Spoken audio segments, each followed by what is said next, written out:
If you give a mouse a cookie, he'll then ask for a glass of milk. If you give Will Wade free range to schedule tough in the non-conference, never back down, never what?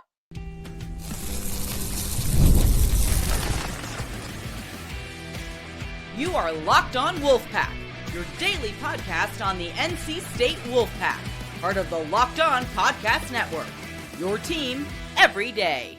Yeah, I know that was corny, but it's Friday. Giddy up. What's up, Wolfpack Nation? It's time to get locked in with Locked On. Thanks for making Locked On Wolfpack your first listen each and every day. We are free and available wherever you get your podcast and on YouTube, part of the Locked On Podcast Network, your team every day. Our Friday show is brought to you by Amazon Fire TV Stick 4K. You can turn any TV into your Xbox with no console needed. Head on over to amazon.com/Fire TV Locked On in order to learn more. Happy Friday to all. As always, I'm Grayson Boone, joined by former Wolfpack defensive tackle Kenton Gibbs. Kenton, we've talked a little bit about Will Wade wanting to schedule tough in the non-conference, and he talked about doing such even back at McNeese, going on the road to play Alabama, scheduling multiple home and homes with VCU, while he was at LSU as well, always making it a point to never back down from anyone in the non-conference, because in point, if you win those games, they immediately help your tournament resume before you even get into conference play. So we, of course, expected that to be the case when Will Wade was coming to NC State, but it's already formulating without him having to do a whole lot. We talked about the Kansas home and away, which will be completed this season. Obviously, last year went to Kansas. Kansas will make the return trip to Raleigh this coming winter. So that'll be a massive game on the very early parts of year one for Will Wade. Also saw just recently that he scheduled a home and home with VCU, and that is significant despite Tar Heel fans trying to downplay it for some reason. Not only has VCU been a tournament team the last 6 out of 10 years, for those that didn't know, Will Wade used to coach at VCU. And while he was with LSU, he scheduled a home and away with them as well. So not only has he been doing this, but it's a good method to build your resume early in the season. VCU, year in and year out, what do we know about them? They're going to be a solid program, plays good defense, and they will challenge anyone in the high major, including a team like NC State. This is a good method, and I'm happy to see wheels in motion already.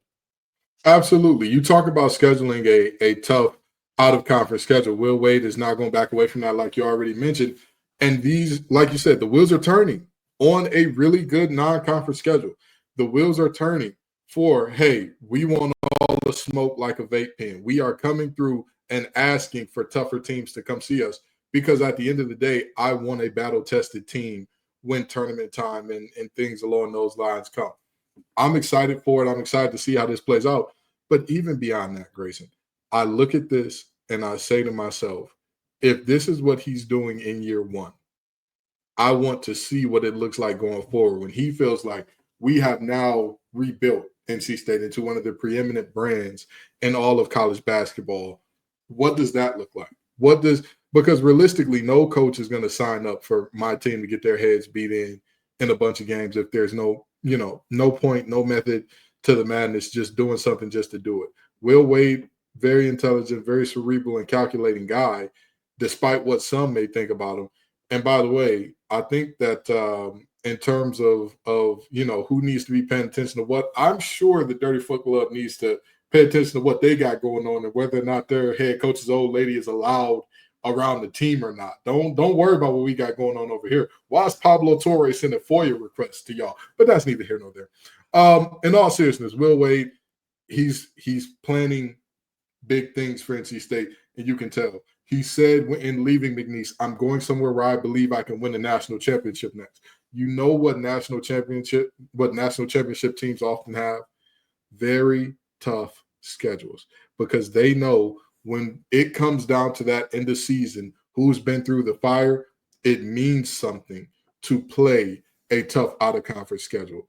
It means something to be overly prepared, to have a team that's seen, oh, man, we're going up against a few lottery picks over there. That's what Will Wade is preparing for with his out-of-conference schedule.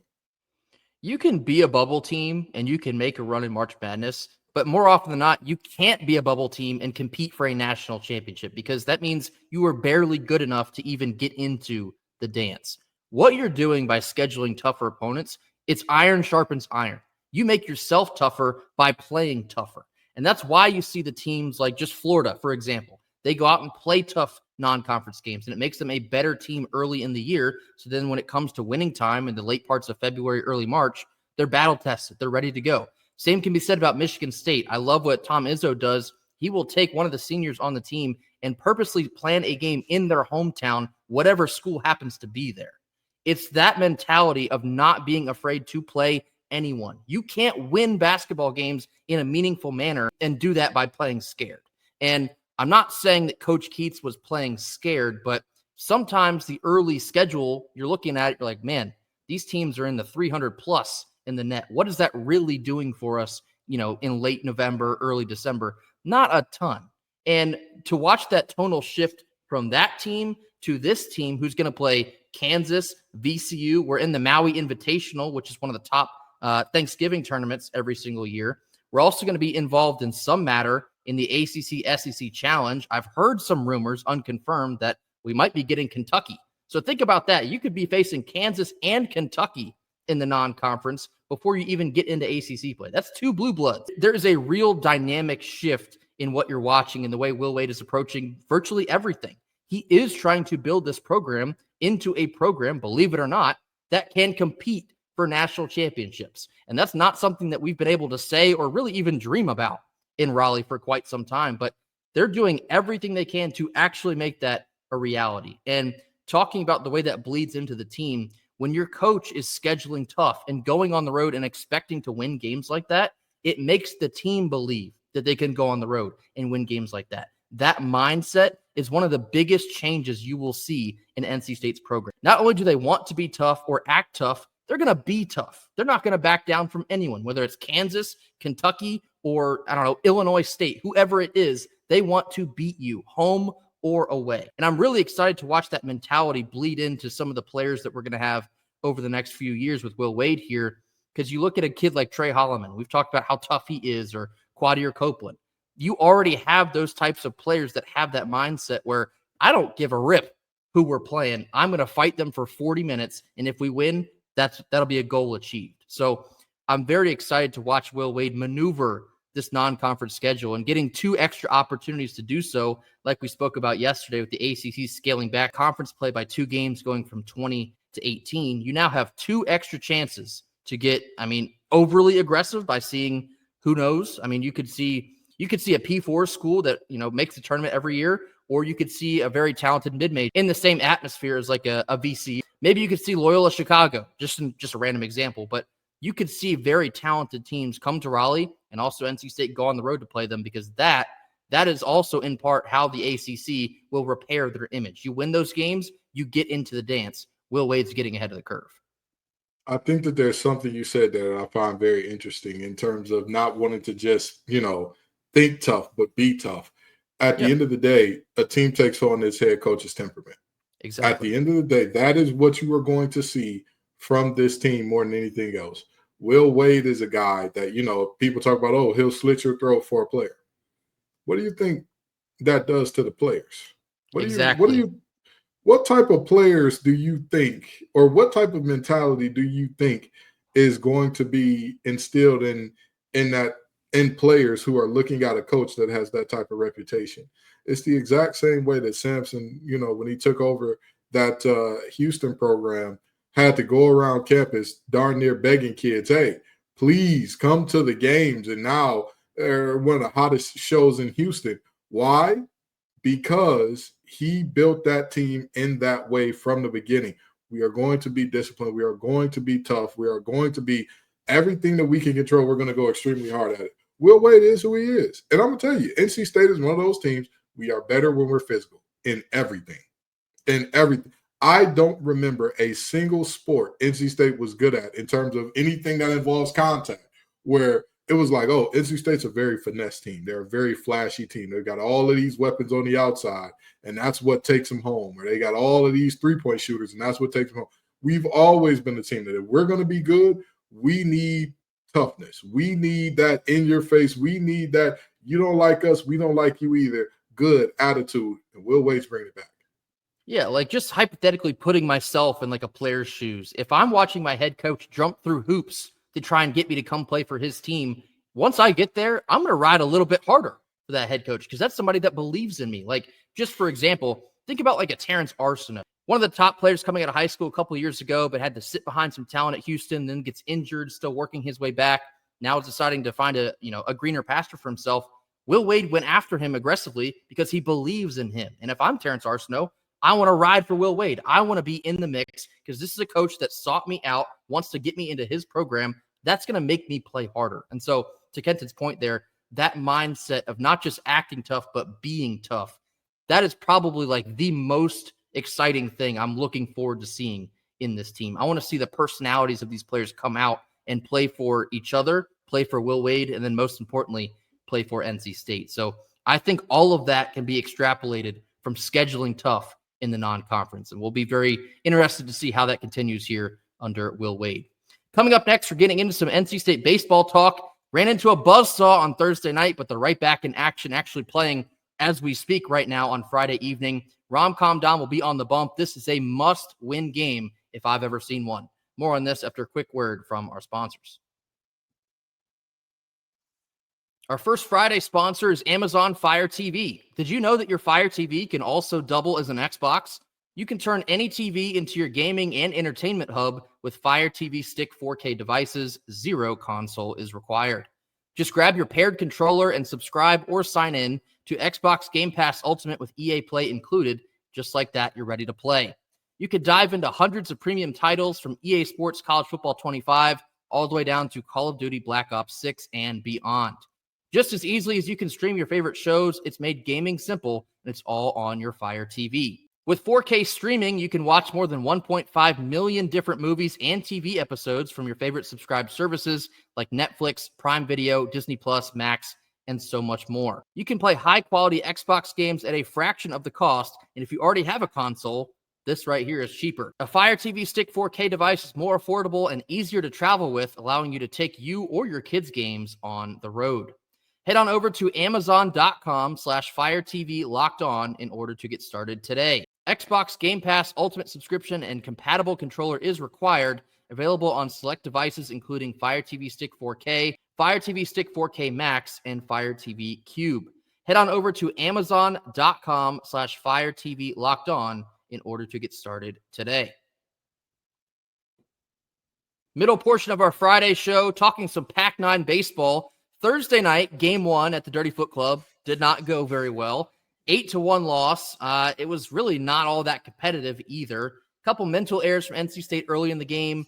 Never really got the offense going. Ryan Marone got battered around a bit on the mound, gave up 5 earned runs. Sometimes that's baseball, and Carolina played a lot better than we did.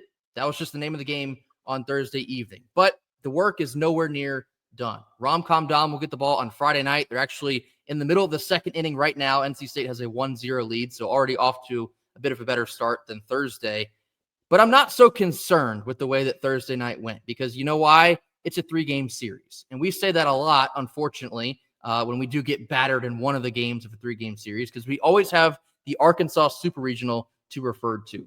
As bad as one game goes, it doesn't have to define the entirety of the series. And I don't want to sound like a sucker because we lost to UNC on Thursday. Game one is disappointing. Yeah, it was super disappointing. You never want your series to begin on that note, but it is up to the guys to now face a must-win scenario, just like, the rest of the games from here on out, they are as well. But this one, put an asterisk on it. It's a super must-win. You have to stay alive, not just in this series, but your hosting chances very much ride on what you do in this series. So with Rom-Com Dom on the mound on Friday night and currently a 1-0 lead in the second inning, the time is now. Grayson's a lot kinder than I am because, yes, it's game one. You can never get shown up by those bozos like this. Yeah. You can't. You just can't have that happen.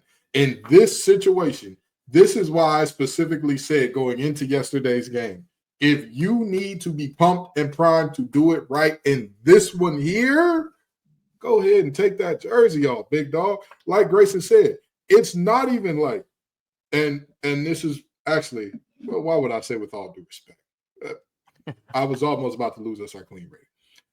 The reality is, when you look at what Grayson was just mentioning there, yes, he talked about, Marone got batted around a little bit. But you know what he also said? You know what I also saw in watching the game? multiple errors. What are we doing? Yeah. What are we doing? You cannot have mental lapses in this moment. You're putting too much stress on yourself when you're running into stuff like that. You're trying to make plays that you're being outside of yourself. That's when errors occur. I might not be a baseball guy, but Grayson, who is, can definitely attest to that.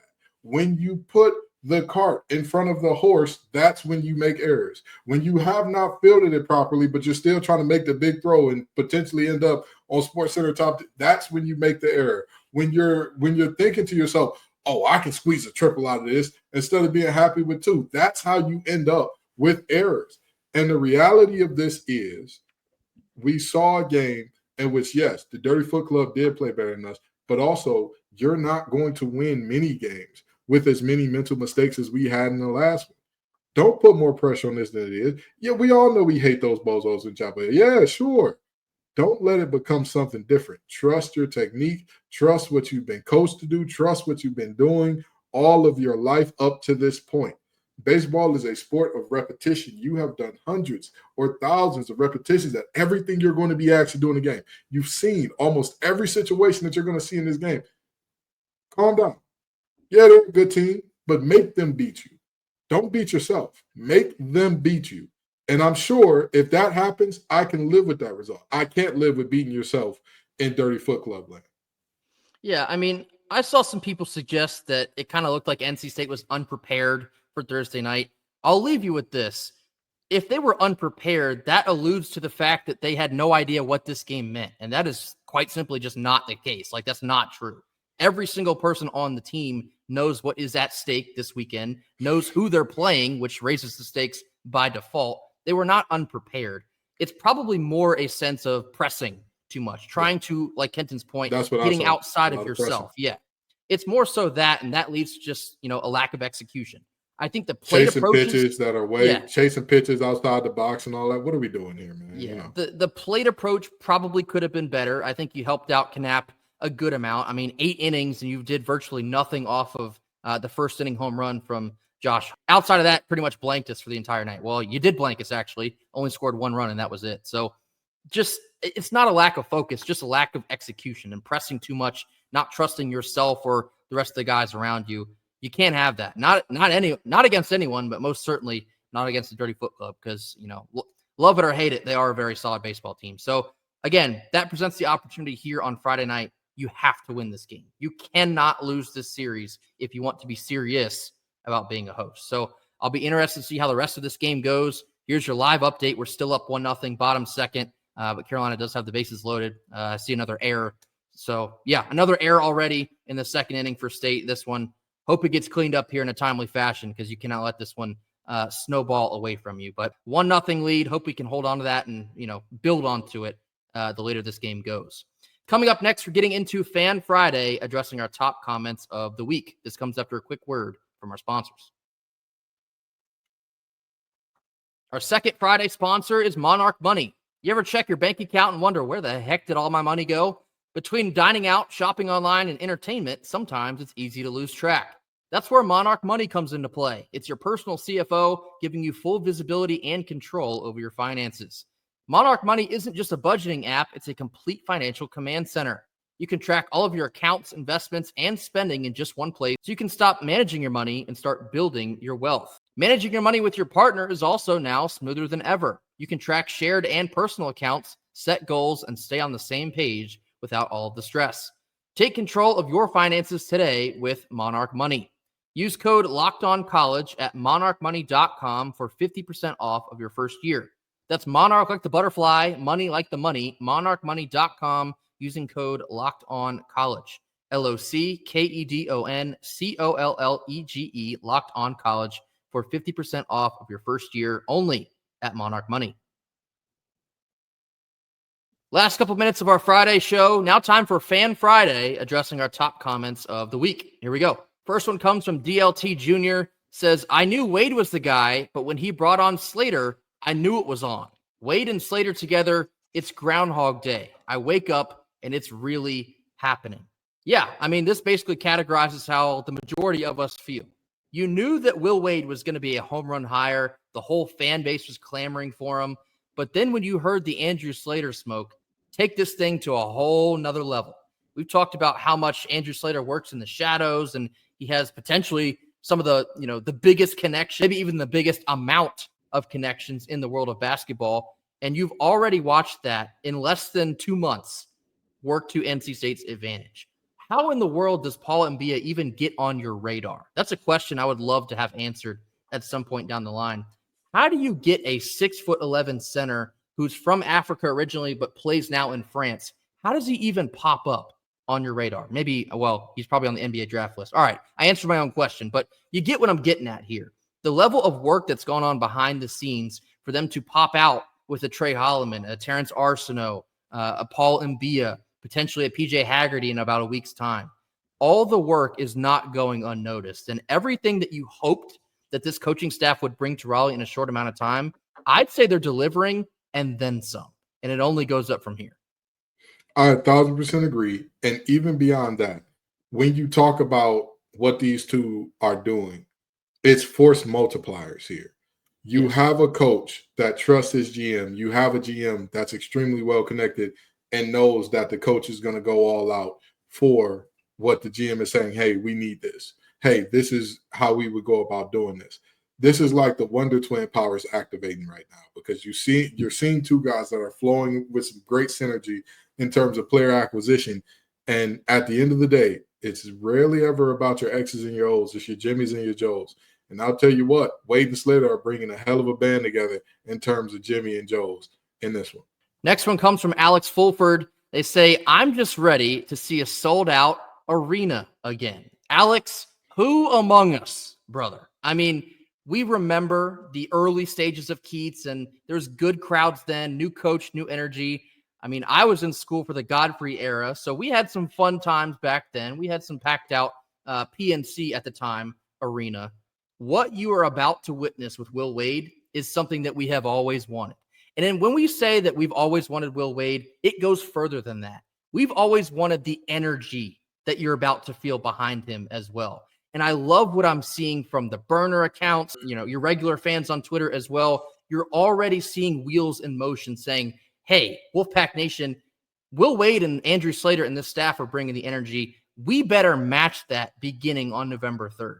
And that's partly why Will Wade talked about that in the opening presser. He gave you that date, November 3rd, for a reason, because guess what? That's not public information yet. He wanted NC State to get ahead of the curve here and say, hey, we're coming. We want y'all to meet us there in the Lenny November 3rd.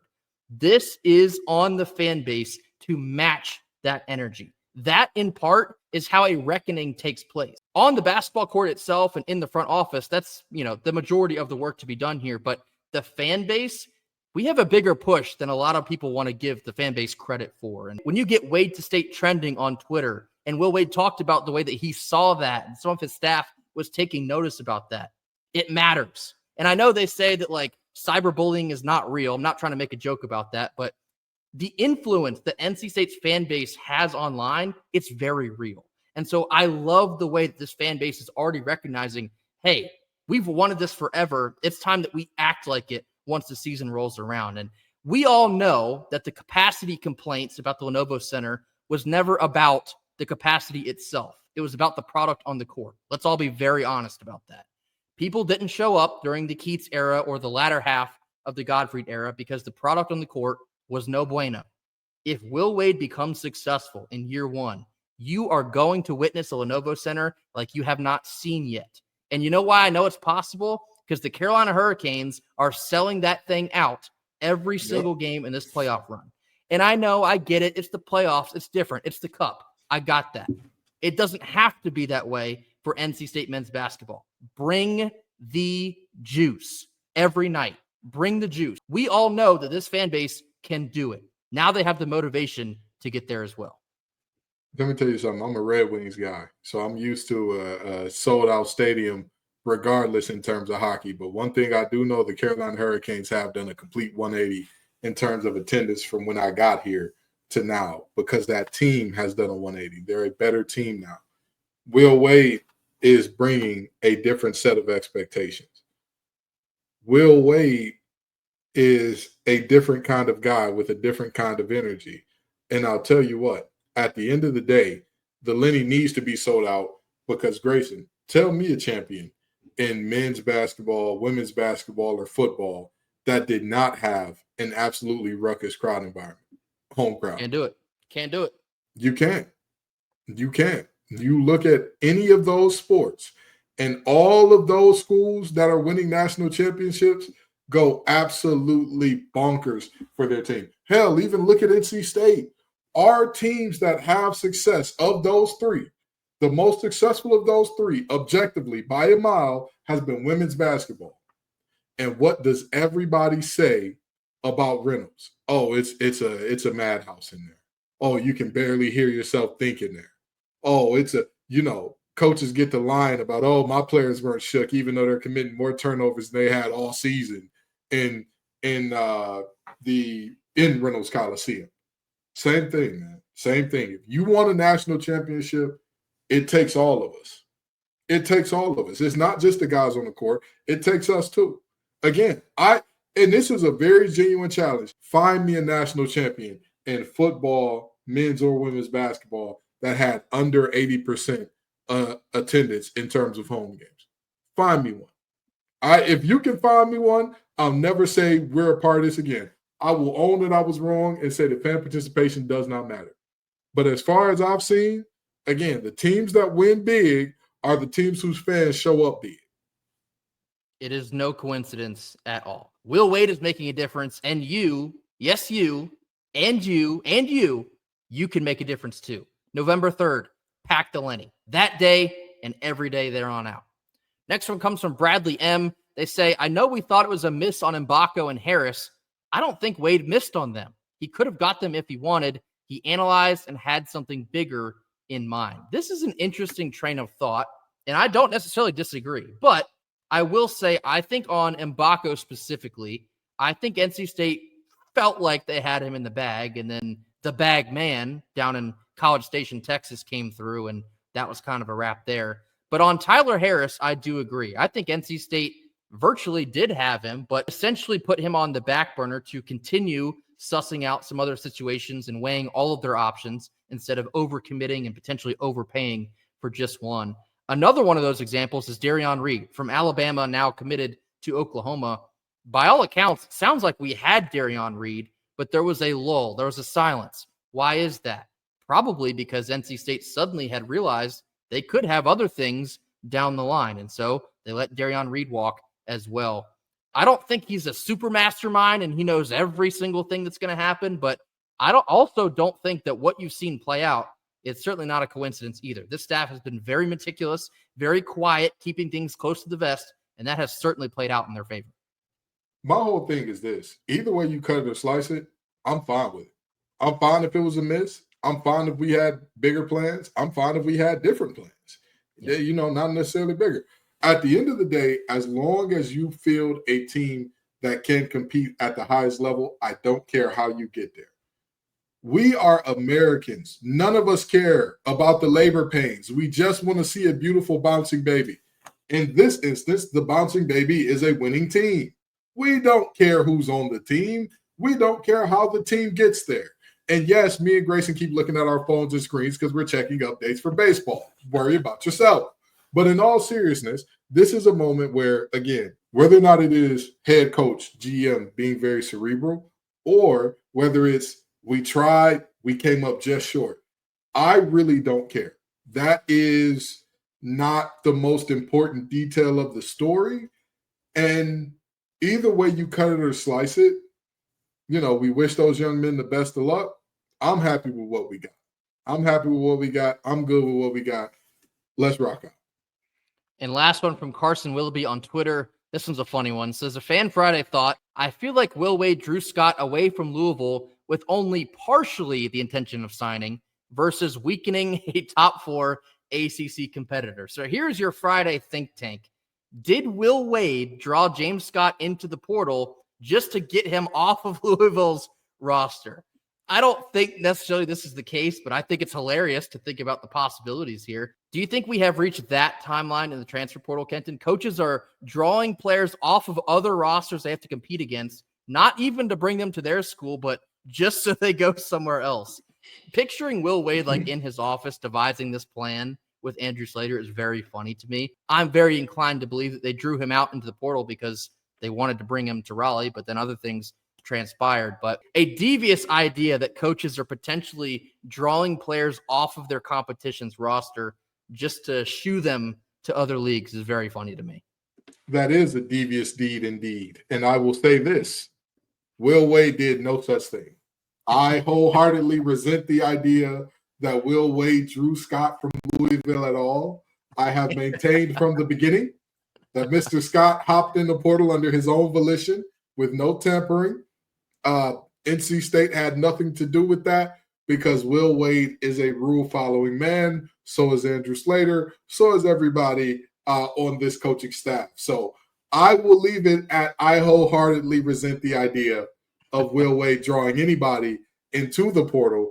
But when guys enter, I'm sure that he did his best to lure them to state.